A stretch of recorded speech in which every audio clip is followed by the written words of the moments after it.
Dan Alkitab mencatat, Yesus berkata bahwa yang dibenarkan di hadapan Tuhan adalah Dia yang merendahkan hatinya. Sebab barang siapa meninggikan diri, ia akan direndahkan. Namun barang siapa merendahkan diri, ia akan ditinggikan. Bukan artinya saudara, orang kita nggak perlu berbuat baik, kita nggak perlu melakukan perintah Tuhan, yang penting rendah hati maka kita dibenarkan. Bukan bicara itu saudara. Namun jangan sampai oleh karena amal, ibadah, pelayanan kita merasa punya jasa, kita punya sesuatu yang layak untuk kita banggakan di hadapan Tuhan, dan akhirnya kita tidak lagi datang dengan kerendahan hati. Saudara. Kalau Tuhan sudah berikan anugerah, kemurahan, berkat-berkat yang begitu berlimpah dalam hidup kita, maukah kita juga untuk menjadi saluran berkat, memberitakan tentang keselamatan, memberitakan tentang pemulihan, kesembuhan yang sejati yang ada di dalam Yesus Kristus.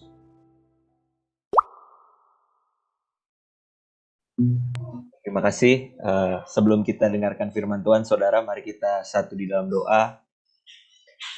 Bapa dalam surga, Bapa yang kami kenal dan kami sembah di dalam nama Yesus Kristus, kami sungguh bersyukur Tuhan untuk malam hari ini, kesempatan anugerah yang begitu luar biasa bagi setiap kami, untuk kami boleh berkumpul bersama-sama ya Tuhan, di dalam fellowship via Zoom meeting ini ya Tuhan. Kami percaya Tuhan, walaupun kami tidak berjumpa secara langsung, namun kami percaya kehadiran-Mu nyata Tuhan di dalam setiap ruang kehidupan kami ya Tuhan. Di rumah kami masing-masing kami percaya Engkau hadir dan Engkau siap untuk melawat, menjamah, memulihkan setiap kehidupan kami ya Tuhan. Dan hari ini Tuhan, malam hari ini kami rindu untuk mendengarkan kebenaran firman-Mu. Bicaralah kepada setiap kami ya Tuhan, pakai hamba-Mu yang lemah dan tidak ada apa-apanya ini Tuhan. Biar bukan kuat gagahku Tuhan, melainkan kuasa kebenaran firman-Mu yang diberitakan di tengah-tengah kami Tuhan. Karena kami percaya firman-Mu adalah kebenaran, dan kebenaran itu yang akan memerdekakan setiap kami. Urapi hamba-Mu Tuhan, berikut juga saudara-saudaraku Tuhan yang siap untuk mendengarkan kebenaran firman-Mu. Biarlah Roh Kudus yang beracara di tengah-tengah kami Tuhan. Ini hati kami, pikiran kami, segenap kehidupan kami buka selebar-lebarnya hanya bagi Engkau ya Tuhan. Di dalam nama Tuhan Yesus kami telah berdoa dan kami mengucap syukur. Semua yang siap dengarkan firman Tuhan, sama-sama kita katakan amin. Puji Tuhan, shalom Bapak Ibu Saudara sekalian, apa kabar? Senang sekali pada malam hari ini saya diberikan kesempatan untuk membagikan kebenaran firman Tuhan. Sebelumnya saya perkenalkan diri terlebih dahulu, nama saya Randy Chandradinata. Salam kenal saudara sekalian, dan saat ini saya berusia 34 tahun, bulan depan 35 saudara ya. Dan saya sudah menikah, saya punya seorang istri dan 2 orang anak ya. Anak saya yang laki-laki usia 7 tahun namanya Dominic, dan yang perempuan namanya Emily. Kemarin baru ulang tahun, jadi usia 3 tahun saudara sekalian. Dan saya melayani di GBI Ebenezer di Menteng, Jakarta Pusat, pengembalaan dari Pastor Amos Hosea. Saya melayani sebagai youth pastor, mengembalakan anak-anak muda, namanya Master Plan Youth. Dan malam hari ini senang sekali boleh melayani saudara sekalian. Terima kasih buat kesempatan dan kepercayaannya Bapak Gembala Pastor Stephen Purwanto, ya, dan juga tentunya sahabat saya yang tadi sempat bilang akan telat untuk join karena masih ada pekerjaan, Priska Yosefin ya. Jadi saya kenal Priska sudah cukup lama ya, kira-kira mungkin dari tahun 2011, 2012 ya, kira-kira 10 tahun yang lalu saya mengenal Priska, dan juga beberapa kali saya sempat diundang untuk melayani di ibadah youth. Waktu itu namanya masih Backbone ya, Youth Backbone, dan GBI-nya masih BSD Junction ya. Wah, itu udah cukup lama mungkin ya saudara ya, tapi itu masih teringat sampai hari ini karena itu momen-momen di mana saya baru mulai untuk melayani, khususnya di bidang pelayanan berkhotbah saudara. Jadi sebuah privilege waktu itu diberikan kepercayaan, dan Kalau hari ini saya bisa melayani saudara sekalian, saya percaya itu pun berkat kesempatan dan kepercayaan yang diberikan beberapa tahun yang lalu ya. Ini dengan Tante Sieni juga ada ya di sini ya. Ibunda dari Priska ya. Shalom Tante, apa kabar? Waduh, udah lama banget. Ya, beberapa waktu yang lalu kita sempat main ke rumah ya Tan, udah lama ya. Rasanya nanti kita harus, oh Om, Shalom Om. Ya, aduh jadi reuni kecil nih, nggak apa-apa ya saudara ya. Dan senang banget ya, nanti saya berharap keadaan semakin baik, kita bisa ketemu secara langsung ya Om dan Tante, juga saudara sekalian ya. Terima kasih buat kesempatannya, dan malam hari ini saya akan membawakan sebuah tema saudara yang saya beri judul Perfect Healing. Ya, Perfect Healing atau kesembuhan yang sempurna atau pemulihan yang sempurna, saudara. Nah, ketika kita menerima Yesus sebagai Tuhan dan Juru Selamat, ya kita mengalami perjumpaan secara pribadi dengan Tuhan Yesus, lalu kita mengalami kuasa kebangkitannya, kita merenungkan betapa besar pengorbanannya di kayu salib dan apa dampak dari pengorbanan itu di dalam kehidupan kita, maka saya percaya satu hal saudara, bahwa setiap kita akan mengalami yang namanya sebuah pemulihan, sebuah kesembuhan yang sifatnya itu holistik saudara, sifatnya itu menyeluruh. Ya, bukan cuma pulih secara fisik, namun juga secara jiwa dan roh. Bukan cuma kesembuhan secara jasmani, namun juga kesembuhan secara jiwa dan juga roh. Ya, satu paket lengkap ketika kita mengalami kuasa Tuhan, saudara. Tubuh, jiwa, dan roh kita akan mengalami pemulihan yang sempurna daripada Tuhan. Amin, saudara. Ya, ini seperti yang akan kita bahas bersama-sama di Markus pasalnya yang pertama, ayat 40 sampai 45, saudara. Ini bicara tentang perjumpaan Yesus dengan seorang yang mengalami sakit kusta, saudara. Ya, dan kita akan belajar bersama-sama bagaimana perjumpaan si kusta ini dengan Yesus itu benar-benar mengubahkan kehidupannya. Dia mengalami sebuah perfect healing, kesembuhan yang sempurna. Bukan cuma fisiknya, namun nanti kita akan pelajari secara mental, secara psikologi, secara kerohanian, bahkan secara identitas, status sosial. Orang kusta ini benar-benar dipulihkan secara sempurna oleh Tuhan, saudara. Ya, mari kita belajar bersama-sama, saudara. Kita akan bahas dari Markus pasalnya yang pertama, ayat 40 sampai 45. Ayat yang ke-40 bicara demikian, saudara. Perikopnya berjudul seorang yang menyembuhkan, Yesus menyembuhkan seorang yang sakit kusta. Ayat 40. Seorang yang sakit kusta datang kepada Yesus dan sambil berlutut di hadapannya, ia memohon bantuannya. Katanya, kalau engkau mau, engkau dapat mentahirkan aku. Nah, pelan-pelan saudara, kita akan bahas ayat demi ayat. Nah, satu hal yang menarik di sini kita temukan bahwa seorang yang sakit kusta itu datang kepada Yesus. Dan yang menarik adalah posturnya. Bagaimana sikapnya ketika berjumpa dengan Yesus. Ia mengambil sikap berlutut, saudara. Dan bicara sikap berlutut, ini adalah sikap yang mengekspresikan sebuah kerendahan hati, saudara. Ada hati yang direndahkan di hadapan orang yang diajak berbicara. Dia berlutut di hadapan orang tersebut, saudara. Seakan-akan dia berkata bahwa aku ini seorang yang rendah, engkau seorang yang tinggi. Engkau seorang yang layak dan aku ini tidak layak. Aku hanya bergantung sepenuhnya kepada kemurahan hatimu, kepada kasih karuniamu. Orang ini berlutut di hadapan Yesus, saudara. Dan ini adalah sebuah postur hati yang bagi saya sangat penting ya dimiliki oleh orang kusta ini. Dan pertanyaannya bagi setiap kita hari ini, saudara, adakah sikap hati kita masih tetap dalam keadaan yang sama ketika kita datang kepada Yesus? Di waktu pertama kita berjumpa dengan dia, mengalami keselamatan di dalam dia, mengalami cinta mula-mula di dalam dia. Tentunya setiap kita akan datang dengan penuh kerendahan hati dan memandang Yesus sebagai pribadi yang agung, yang layak disembah, yang layak ditinggikan. Namun pertanyaannya hari ini saudara, bagaimana sikap hati kita? Adakah akibat banyaknya ibadah yang kita lakukan, pelayanan yang kita lakukan, seakan-akan kita berjasa di hadapan Tuhan sehingga Tuhan itu berhutang kepada kita oleh karena kemurahan, oleh karena perbuatan pelayanan kita, saudara. Adakah kita tidak lagi datang dengan kerendahan hati dan kita mulai merasa diri layak untuk dikasihi oleh Tuhan, layak untuk diberkati oleh Tuhan, ya. Nah, ini menjadi sesuatu yang penting, saudara, karena bagi saya sikap hati kita nggak boleh berubah ketika kita datang sama Yesus, sama Tuhan.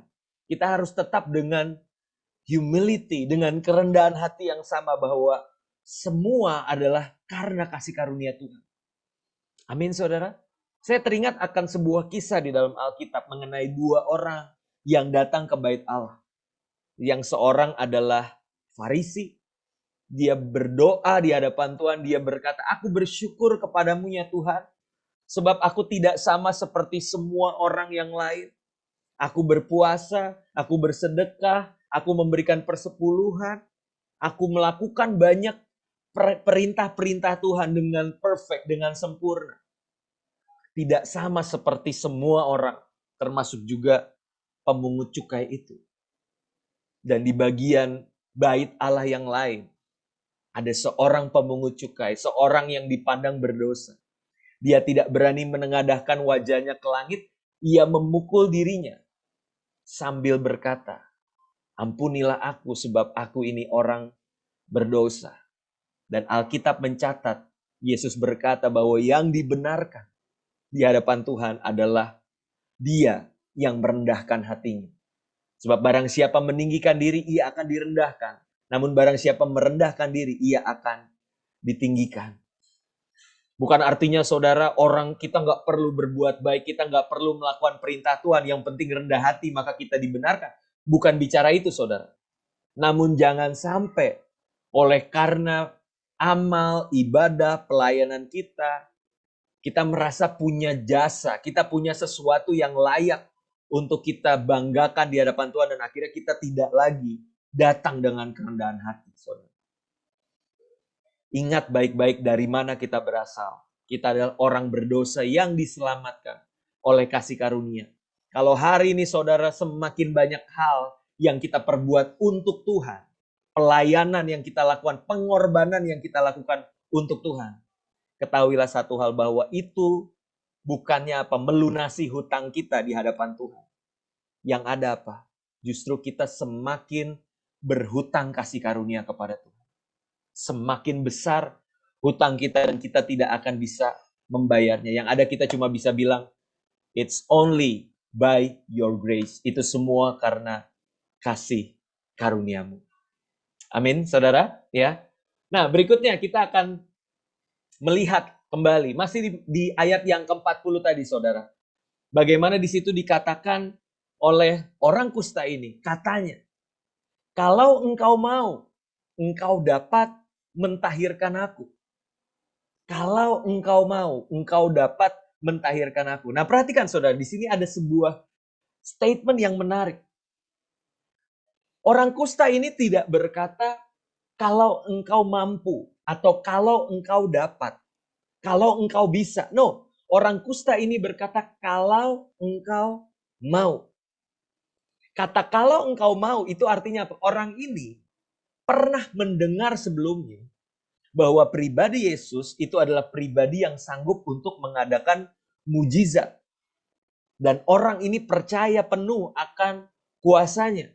Nah saudara, kalau diperhatikan di perikop-perikop sebelumnya, Yesus beberapa kali itu melakukan mujizat saudara. Mulai dari menyembuhkan ibu mertua Petrus, lalu juga ada orang-orang lain yang dirasuk setan, yang mengalami sakit penyakit.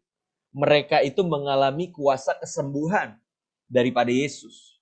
Dan saya percaya orang kusta ini pasti telah mendengar desas-desus, telah mendengar berita-berita bahwa ada satu pribadi yang dicurigai sebagai Mesias yang akan datang dan dia sedang hadir di tengah-tengah kota kita. Dan Orang kusta ini mencari Yesus, saudara. Di dalam keterbatasannya, di dalam kelemahannya. Karena seperti yang kita ketahui, orang kusta itu diasingkan, saudara. Dia nggak boleh ada di tengah kota. Dia harus tinggal di pinggir kota, bahkan di gua-gua, di tempat-tempat yang tersembunyi. Supaya itu tidak menularkan dan menajiskan orang lain, saudara. Nah, tapi yang menarik bagaimana orang kusta ini datang dengan iman. Dia nggak berkata, guru atau tuan, kalau engkau sanggup, kalau engkau mampu, atau kalau engkau bisa. No, dia berkata, kalau engkau mau. Artinya apa, saudara? Ada iman di hatinya terhadap Yesus. Ya, dan kalau kita bandingkan kalimat ini kontras, saudara. Ini berbeda dengan satu peristiwa lain yang kita bisa temukan di Markus pasalnya yang ke-9. Ayat 21 sampai 23. Ini sebuah kisah yang berbeda ketika ada seorang anak perempuan yang seringkali dirasuk setan, saudara. Lalu bahkan dilemparkan ke dalam api. Ya. Dan Yesus bertanya di ayat 21. Yesus bertanya kepada ayah anak itu. Sudah berapa lama ia mengalami ini? Jawab ayah anak tersebut. Sejak masa kecilnya. Ayat 22. Dan seringkali roh itu menyeretnya ke dalam api. Atau ke dalam air untuk membinasakannya. Sebab itu, lihat baik-baik. Jika engkau dapat berbuat sesuatu. Nah, ini beda ya, saudara. Kalau tadi jika engkau mau. Kalau ini jika engkau dapat atau jika engkau mampu berbuat sesuatu. Tolonglah kami dan kasihanilah kami. Dan ayat 23. Respon Yesus berkata apa? Jawab Yesus, katamu, jika engkau dapat. Tidak ada yang mustahil bagi orang percaya. Dengan kata lain Yesus berkata, jika engkau dapat, dapatlah, bisalah. Tidak ada yang mustahil bagi orang percaya, kata Tuhan Yesus. Nah, saudara, di sini kita bisa belajar satu hal yang sangat penting. Bagaimana orang kusta ini datang dengan kesadaran bahwa Yesus itu sanggup. Yesus itu mampu melakukan segala perkara. Mujizat-mujizat itu dapat dilakukan oleh Tuhan Yesus. Namun yang jadi pertanyaan bukan Yesus itu bisa atau enggak. Tapi yang jadi pertanyaan harusnya ini. Buat kita maupun buat orang kusta tadi, pertanyaannya harusnya gini, saudara. Tuhan, adakah engkau mau untuk mengadakan itu? Adakah engkau berkenan untuk memulihkan keadaanku? Nah, ini dua hal yang berbeda, saudara. Jangan ragukan kuasa Tuhan untuk memulihkan, menyembuhkan kita. Dia lebih dari mampu. Kuasanya tidak berubah. Dulu, sekarang, bahkan sampai selama-lamanya. Amin. Tapi satu hal yang harus kita pergumulkan, saudara, adalah apa? Ketika kita berdoa memohon jamahan dan pertolongan Tuhan, adakah kita memberi ruang bagi kedaulatannya? Adakah kita memberi ruang bagi kebijaksanaannya? Ketika Tuhan berkata, jawaban doa bisa yes, bisa no, atau wait. Bagaimana jika Tuhan menjawab tidak atau tunggu dari apa yang kita doakan? Adakah kita tetap setia kepadanya? Adakah kita tetap percaya bahwa rancangannya itu pasti yang terbaik bagi setiap kita? Nah, ini kan yang jadi masalah, saudara. Banyak anak Tuhan siap untuk jawaban yes. Semua dari kita siap menantikan jawaban yes. Tapi nggak semua siap ketika Tuhan berkata, nanti dulu ya anakku. Atau nggak dulu ya. Karena yang kamu minta itu mungkin nggak sesuai dengan kehendakku. Atau bahkan lebih jauh lagi, yang kamu minta itu bukan roti, tapi ular. Sesuatu yang membahayakanmu. Makanya aku bilang, nggak dulu buat permintaan. Adakah kita memberi ruang, saudara, bagi jawaban tidak ataupun tunggu? Dan aku percaya disitulah iman kita diuji, saudara. Disitulah iman kita dinyatakan. Ketika kita belum melihat tangan Tuhan tersedia untuk menolong, untuk mengeluarkan kita dari masalah, mengadakan mujizatnya. Maukah kita nggak cuma menantikan tangannya, tapi juga belajar untuk percaya hatinya? Bahwa Bapa di surga pasti mengasihi anak-anaknya. Dia nggak mungkin rancangin yang jahat bagi anak-anaknya. Maukah kita percaya sama hatinya Bapa? Amin, saudara. Ya, satu hal yang sangat luar biasa ya, kita belajar dari statement dari si orang kusta ini. Kita berlanjut ke ayat berikutnya, saudara, di ayat 41. Di ayat 41, Alkitab firman Tuhan berkata, maka tergeraklah hatinya, hati Yesus oleh belas kasihan. Lalu ia mengulurkan tangannya, menjamah orang itu dan berkata kepadanya, aku mau, jadilah engkau tahir. Ya, suatu hal yang sangat mudah bagi Yesus untuk menyembuhkan orang kusta ini. Ya, Yesus katakan, aku mau, jadilah engkau tahir. Nah, tapi di sini yang saya mau garis bawain adalah tergeraklah hatinya oleh belas kasihan. Saudara, kita akan temukan banyak ayat di dalam Alkitab, khususnya di Perjanjian Baru. Sebelum Yesus mendemonstrasikan kuasanya, sebelum Yesus menolong orang lain lewat mujizat perbuatannya, maka tercatat di situ seringkali kalimatnya adalah apa? Tergeraklah hati Yesus oleh belas kasihan. Belas kasihan, saudara, compassion. Itu yang menggerakkan Yesus untuk melakukan pelayanannya. Nah, saudara, yang jadi pertanyaan bagi setiap kita hari-hari ini, adakah belas kasihan itu menjadi alasan, menjadi motivasi bagi kita ketika kita memulai pelayanan kita? Adakah belas kasihan kepada jiwa-jiwa, kepada orang-orang yang belum mengenal Tuhan, masih kita miliki di dalam kehidupan kita, saudara? Atau banyak alasan atau motivasi lain yang mendorong kita, yang menggerakkan kita untuk melakukan pekerjaan Tuhan. Untuk mengejar popularitas mungkin, pengakuan dari manusia, mengejar keuntungan pribadi, dan berbagai macam hal lain, saudara. Saya mau ingatkan hari ini satu hal, saudara. Biarlah belas kasihan menjadi alasan bagi kita untuk melayani jiwa-jiwa. Amin, saudara. Tentunya kasih kepada Tuhan, kasih kepada sesama, itulah alasan, itulah motivasi yang menggerakkan kita untuk melayani Tuhan. Beberapa waktu yang lalu saya bikin satu statement berkata seperti ini, saudara. Hal spektakuler, hal-hal yang dahsyat, yang dilakukan tanpa kasih, itu menjadi sia-sia, saudara. Namun hal yang sederhana, namun dilakukan di dalam kasih, itu menjadi bermakna. Hal-hal spektakuler dilakukan tanpa kasih, itu sia-sia. Namun hal-hal sederhana yang dilakukan dalam kasih, itu menjadi bermakna. Amin, saudara. Biarlah bagaimana kita bersikap, bagaimana kita berperilaku di dalam rumah tangga kita, dengan istri kita, dengan suami, dengan anak-anak. Kelihatannya simple, mungkin mama masakin masakan buat suami, buat anak-anak, ya kan, kelihatannya sederhana, kelihatannya simple, tapi dilakukan dengan segenap hati, maka itu akan sangat bermakna dan sangat rohani di pemandangan Tuhan. Ya, lebih daripada mungkin seseorang yang melayani di mimbar, ya kan, KKR, ratusan, ribuan orang datang, tapi yang dia lakukan bukan dalam kasih, namun oleh karena kepentingan pribadi. Itu sama sekali jadi nggak rohani, saudara. Itu jadi duniawi. Dan hanya Tuhan yang mengenal hati kita. Dan biarlah ditemukan, didapati di setiap hati kita. Ada kasih kepada Tuhan dan sesama yang menggerakkan kita. Amin, saudara. Kita berlanjut ke ayat 41. Kita masih di ayat 41 ya. Di situ ada statement yang menarik lagi.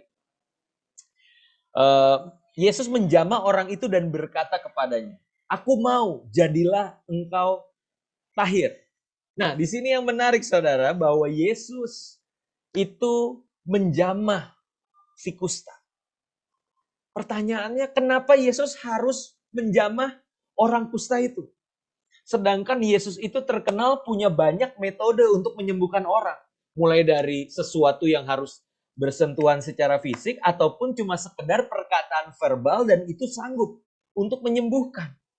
Namun mengapa untuk si kusta ini yang notabene itu adalah orang yang najis, orang yang menular, yang bisa menularkan penyakit, Yesus justru menjamah orang itu? Ini kan ada satu pelajaran yang bisa kita petik, saudara. Ya, bahwa ternyata selain daripada Yesus mau membuktikan bahwa dia itu adalah pribadi yang tentunya tidak tertularkan oleh penyakit kusta itu. Namun lebih daripada itu, saudara, Yesus itu sedang memulihkan bukan cuma apa? Keadaan fisiknya. Bukan cuma kesembuhan secara jasmaninya. Namun Yesus sedang memulihkan nilai diri dan identitas dari orang kusta ini. Karena saudara, seorang kusta, jika didapati dia adalah seorang yang kusta, maka dia akan dibuang dari tengah-tengah keluarganya, akan dibuang dari tengah-tengah komunitas sosialnya. Dia nggak boleh masuk ke dalam bait Allah karena dia dianggap orang yang berdosa, orang yang dikutuk, orang yang najis. Dia benar-benar mengalami kesendirian di dalam hidupnya. Terpinggirkan, saudara. Oleh karena itu Yesus mau datang. Bukan cuma menyembuhkan penyakit fisik. Namun Yesus mau menjamah dia. Dengan kata lain Yesus berkata, mungkin orang di luar sana menolak kamu. Tapi aku sekali-kali tidak menolak engkau. Aku menerima engkau, aku mengasihi engkau. Dan aku memandang kamu berharga. Amin, saudara.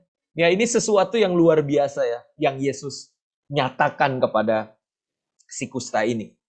Karena si kusta tadi, dia bukan cuma ada 3 minimal, saudara ya, yang dialami.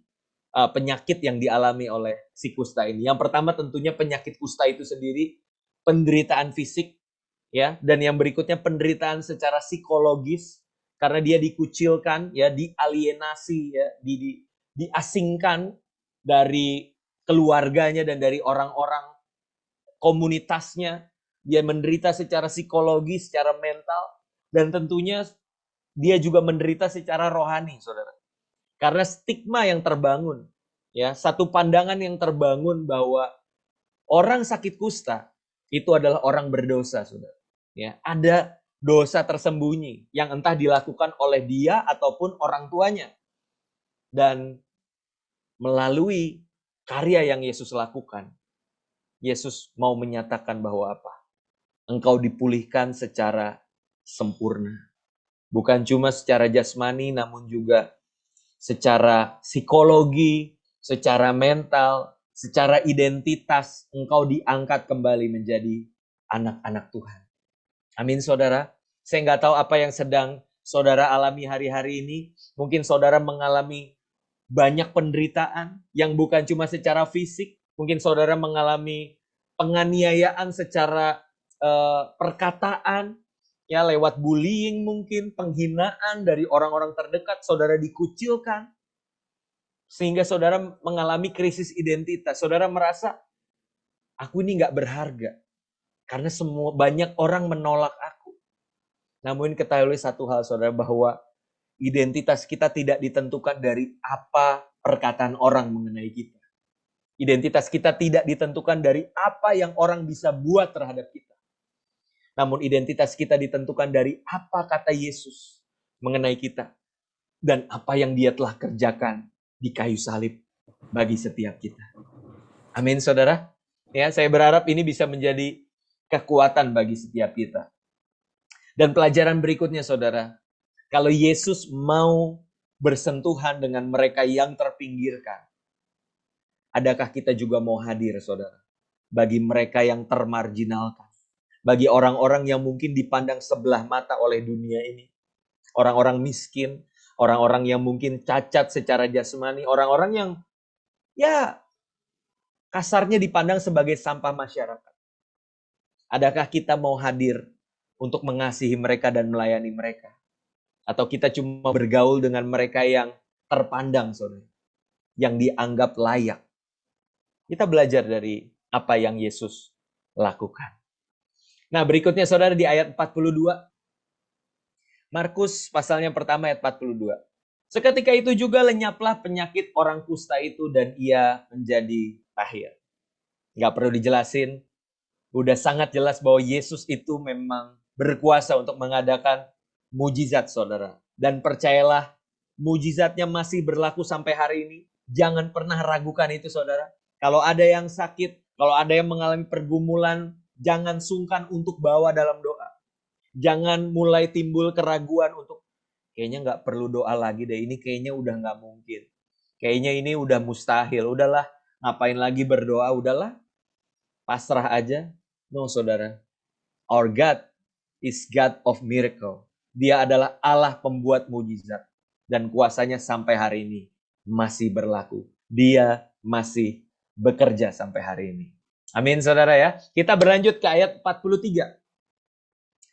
Ayat 43, Yesus berkata kepadanya, segera ia menyuruh orang itu pergi dengan peringatan keras. Ayat 44. Ingatlah, janganlah engkau memberitahukan apa-apa tentang hal ini kepada siapapun. Tetapi pergilah, perlihatkanlah dirimu kepada imam dan persembahkanlah untuk pentahiranmu persembahan yang diperintahkan oleh Musa sebagai bukti bagi mereka. Ayat 45. Tetapi orang itu pergi memberitakan peristiwa itu dan menyebarkannya kemana-mana. Padahal zaman itu belum ada sosial media ya saudara, belum ada broadcast WhatsApp grup keluarga ya, tapi beritanya sudah menyebar kemana-mana. Sehingga Yesus tidak dapat lagi terang-terangan masuk ke dalam kota. Ia tinggal di luar di tempat-tempat yang sepi, namun orang terus juga datang kepadanya dari segala penjuru. Nah saudara, ini yang menarik bagaimana Yesus memberikan sebuah perintah, bahkan peringatan di ayat 43 kepada orang kusta ini. Jangan kasih tahu siapa-siapa. Rahasiakan ini, kesembuhanmu. Namun, tunjukkanlah dirimu kepada imam-imam. Nah ini yang menjadi pertanyaan bagi setiap kita saudara. Kenapa Yesus melarang orang ini? Kenapa enggak Yesus bilang, ya udah, beritakanlah tentang kesembuhanmu ke sebanyak mungkin orang, kayak gitu ya. Tapi Yesus memilih untuk berkata kepada dia, jangan beritahukan apa-apa tentang hal ini kepada siapapun. Nah yang pertama tentunya saudara, ketika Yesus melarang orang ini untuk memberitakan kesembuhannya. Yang pertama, mengapa? Karena yang pertama, berita kesembuhan ini bisa menghadirkan kerumunan massa yang membuat Yesus itu terhambat di dalam pelayanannya. Ya kita temukan itu di ayat 45 kan. Bagaimana berita ini tersebar, Yesus tidak bisa bergerak secara maksimal, tidak bisa bergerak secara efektif di dalam pelayanannya saat itu. Itu alasan yang pertama, saudara. Dan yang kedua, ini menarik. Yesus lebih mementingkan bagaimana orang ini mengalami pemulihan secara identitasnya di hadapan orang banyak. Yesus katakan apa? Tunjukkanlah kesembuhanmu di hadapan imam-imam. Karena menurut peraturan yang terdapat di dalam hukum Musa, saudara, kalau saudara baca di Imamat 13 ayat 14, ketika seorang kusta itu tahir, yang mengecek kesembuhannya itu bukan tabib, saudara, bukan dokter, tapi yang mengecek kesembuhannya dan menyatakan statusnya itu sudah tahir atau belum bukan dokter, tapi imam, pendeta, saudara ya, seorang hamba Tuhan lah yang akan memastikan orang ini sudah sembuh atau belum. Dan kalau orang ini dinyatakan sembuh, artinya apa? Secara status dia pulih, baik itu di masyarakat, di tengah keluarganya dia bisa diterima kembali, dia juga bisa masuk lagi ke dalam bait Allah, bisa masuk ke dalam komunitas orang yang dipilih oleh Allah. Dan itu menandakan bahwa Yesus itu memikirkan kepentingan orang ini lebih dulu, saudara. Ya, dan saya percaya ini pun harusnya ada di dalam diri setiap kita. Di dalam pelayanan kita, dahulukan kepentingan orang lain di atas kepentingan kita. Kita harus memikirkan apa yang terbaik bagi orang yang kita layani. Dan begitu pun yang Yesus lakukan, saudara. Orang ini menunjukkan diri di hadapan imam-imam supaya dia mendapatkan status yang dipulihkan.